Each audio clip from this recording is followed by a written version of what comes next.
À Matthieu 24 et 13, il est écrit, mais celui qui endurera jusqu'à la fin, celui-là sera sauvé. Alors tout d'abord, j'aimerais rendre hommage à Yahweh, Bahashem, Yahusha, Bahashem, Hakudash, Yahweh qui est le nom du Père Tout-Puissant, Bahashem qui veut dire au nom, Yahusha le Fils, Bahashem, Hakudash le Saint-Esprit. Shalom aux élus et doux, honneur et respect aux apôtres et aux aînés de Great Millstone, car c'est eux qui m'ont appris cette vérité. Et salutations aux croyants et aux croyantes. Ici Frère Amos à Montréal, au Canada. À vous seulement je dis Shalom. Alors je vais faire une leçon assez brève sur l'endurance, car il faut endurer la tribulation, la période de Jacob qui s'attaque sur nous, et la période de tentation qui est cette marque de la bête qui sont le diable mouche apprête à donner à l'humanité.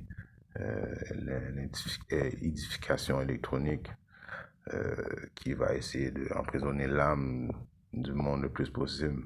Alors il y a une période d'endurance qu'il faut faire face, contrairement à la doctrine fautive des soi-disant dits chrétiens catholiques. Premièrement, ils disent qu'ils sont sauvés par le nom de Jésus-Christ, qui n'est même pas le vrai nom du Seigneur Yahweh Shimashai. Son nom c'est bel et bien Yahushua Mashiach. Il faut connaître le nom. Premièrement, il faut connaître le nom du Seigneur pour être sauvé. Deuxièmement, Yahushua est mort pour les élus et personne d'autre qui sont les soi-disant négros, les soi-disant latinos, les soi-disant amérindiens et personne d'autre. Donc, les païens n'ont pas accès à ce salut que Yahweh s'apprête à nous donner. Strike 2. Et deuxièmement, cette période, cette doctrine qu'il y a, ils appellent ça une rapture, que Yahweh Shimashai va envoyer les chariots pour venir les délivrer de souffrance, et qui vont être à l'abri à quelque part dans les chariots, et puis ils vont avoir été sauvés dans leur péché, en voulant dire, et ils ont péché jusqu'à la fin, et puis Yahweh Shimashai les a pris dans leur péché, il les a sauvés. En tout cas, nous voyons très bien, nous qui sommes dans la vérité, que c'est une doctrine diabolique que les chrétiens propagent. Et éventuellement, la vérité, qu'est-ce qui les attend? Ce sont plutôt les 200 millions de bombes nucléaires qui ont leur nom écrit dessus. Car chaque chrétien qui propage cette foutaise est destiné à la destruction. Alors, si on regarde maintenant à Isaïe 48,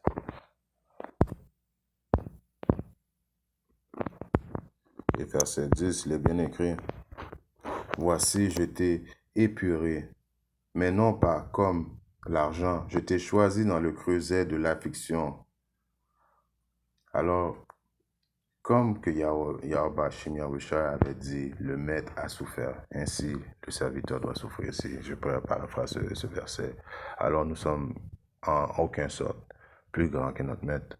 Donc si Yahweh Shimashai a passé par justement une tribulation, où à part lui, personne n'aurait pu passer par qu'est-ce qu'il a passé. Alors nous, les simples serviteurs, nous devons aussi passer par notre période de souffrance. Celui qui endure jusqu'à la fin, il y a une période d'endurance, il y a une période que notre foi va être testée. Si c'est pas juste du lip service, comme que les frères aiment dire, c'est pas juste dire par ta bouche que tu aimes Yahweh Shimashai, il faut que tu le prouves. Ta foi va être testée pour éventuellement le cadeau, la bénédiction qui nous promet, c'est la vie éternelle. Changement de corps, pouvoir spirituel, domination sur toutes les nations sur la terre, à jamais et à jamais.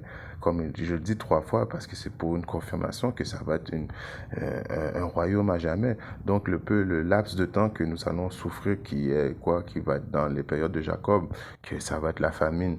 Mais si tu as la foi, il a promis que tu vas manger, les serviteurs mangeront. Il va te protéger, tu vas avoir la protection sous ses ailes, qui, encore une fois, il n'y a aucun âme qui est faite contre toi qui va pouvoir t'atteindre. Je paraphrase ce verset-là, tu vas être protégé de toutes sortes de contraintes que le diable et qu'Issa va amener sur toi, ça, c'est encore une période où ta foi va être testée. Alors, toutes ces choses-là, c'est pour tester l'élu. Car contrairement, encore une fois, comme les soi-disant fous catholiques disent, cette période, ce salut vient juste pour les optimistes élus, ceux qui craignent Yabashimasha, ceux qui font ces vidéos présentement et ceux qui vous le voyez prophétiser dans les quatre coins du monde et personne d'autre. Et la multitude d'hommes et femmes et enfants que le Seigneur Yabashimasha a décidé de donner le salut. À part de tout ça, tout le monde va soit mourir ou vont aller en esclavage. Il vient pas, cette fois-là, Yabashimasha ne vient pas niaiser avec l'humanité. Si on regarde maintenant à 4 Esdras 7 et 59, il me répondit, examine en toi-même ce que tu as pensé. Celui qui possède ce qui est difficile a plus de joie que celui qui possède ce qui abonde. En voulant dire, celui qui fait face à l'adversité a plus de joie après d'avoir passé par l'adversité ou bénédiction qu'il acquiert.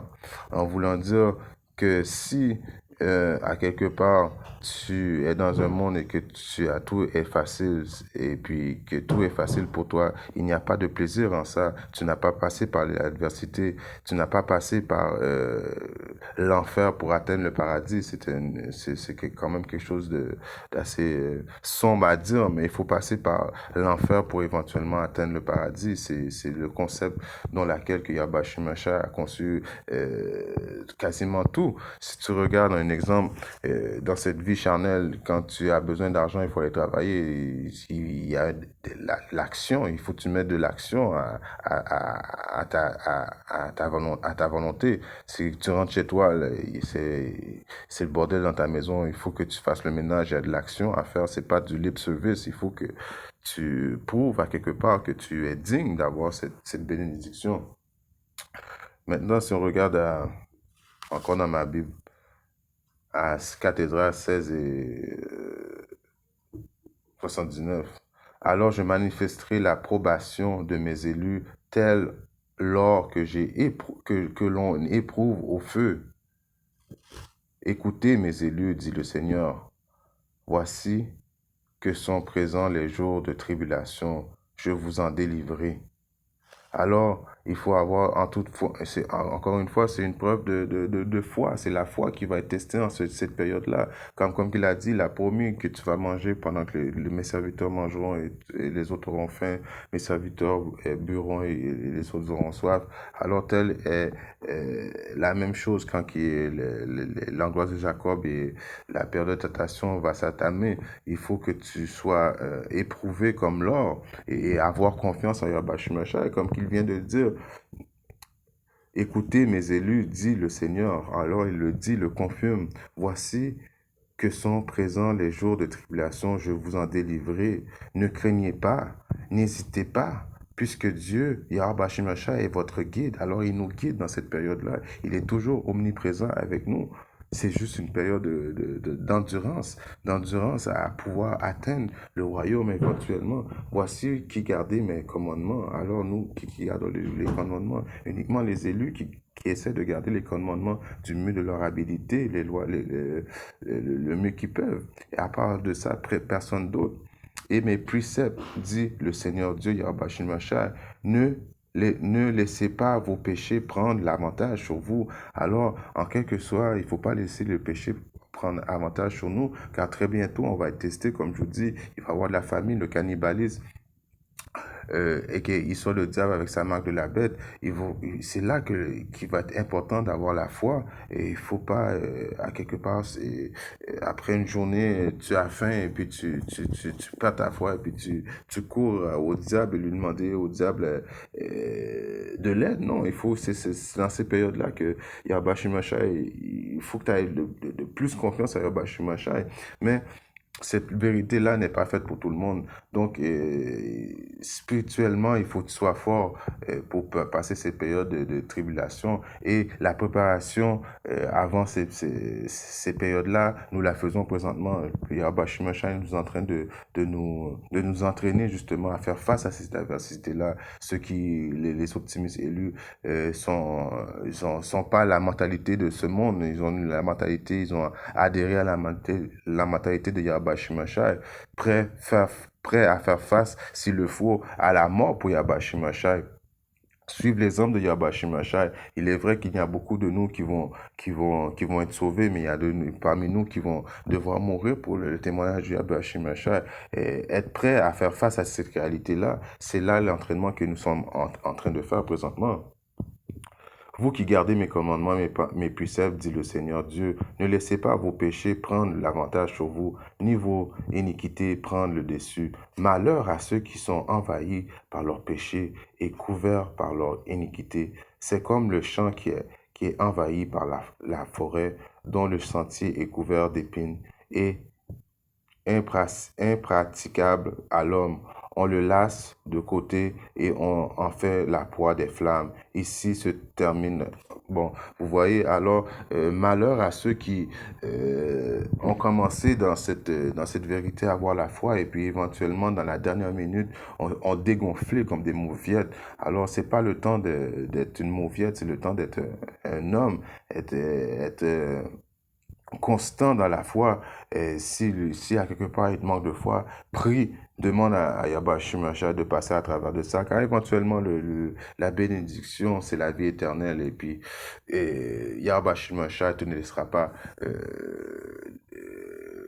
laissera pas justement te faire dominer par le diable. Il a promis, ceux qui croient en lui, il va être là pour eux.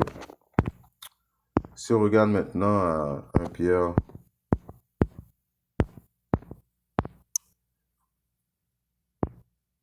4 et 1. D'autant que Hamashiach, dont a souffert pour nous dans la chair, armez-vous pareillement de la même pensée, car celui qui a souffert dans la chair a mis fin au péché. Alors, ça c'est un précepte qui est tellement beau à dire, parce que celui qui souffre dans la chair a mis fin à ses péchés. Alors encore une fois, c'est une preuve d'endurance, de souffrir qui signifie endurance. Ta foi va être testée. Celui qui a souffert pour Hamashiach va être sauvé, car l'exemple à suivre, c'est Hamashiach, et personne n'est plus grand qu'Hamashiach. Alors, à quelque part, si tu vis dans cette vie et puis que tu n'es pas châtié, donc ça veut dire que Yahweh Shai ne fuck pas avec toi. Oh, j'ai un précepte justement pour ça. Si on regarde à Hébreux 12 et 7. Si vous endurez le châtiment de Dieu, Yahweh Shai agit envers vous comme envers des fils. Car quel fils est celui dont le Père ne châtie pas? Alors, quel fils que le Père ne châtie pas? Un exemple qu'un frère aime donner aussi dans le camp, c'est quand, mettons que tu es en train de chicaner ton fils à la maison et ses amis sont là, et tu vas chicaner ton fils et tu vas pas chicaner tes amis, car l'amour que tu as est pour ton fils et tu veux que ton fils fasse mieux, et non les amis, ça ne te regarde pas. Alors ceux qui ne se font pas châtier par Yahweh Shai, à quelque part Yahweh Shai s'en fout d'eux autres.